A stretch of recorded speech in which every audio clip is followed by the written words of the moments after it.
खबर आपको देंगे। पंजाब में सैलाब से जाँ भाग अफराद की तादाद 97 हो गई। 4,500 से जायद मुआवजात और 4,98,000 लोग मुतासिर हुए हैं।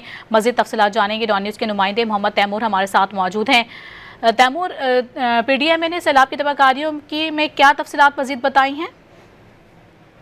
PDMA रोजाना की सतह पर जो भी नुकसानात हुए हैं उसकी रिपोर्ट जारी करता है। अब तक जो है वो 97 अफराद वाक़यात में सैलाब की वजह से जो है वो पंजाब के अंदर अपनी जान की बाजी जो है वो हार चुके हैं।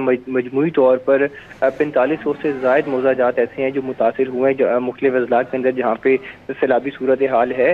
और इस हवाले से मजमूई तौर पर तकरीबन 44,98,000 लोग जो हैं वो सूबा पंजाब के अंदर मुतासिर हो चुके हैं। और इसमें से 24,51,000 लोग ऐसे हैं जिनको जो मुख्तलिफ मकामात हैं, महफूज मकामात हैं, वहाँ पे जो है मुंतकिल किया गया है। और शदीद सैलाब से मुतासरा अजला में 396 रिलीफ कैंप्स जो हैं वो कायम किए गए हैं।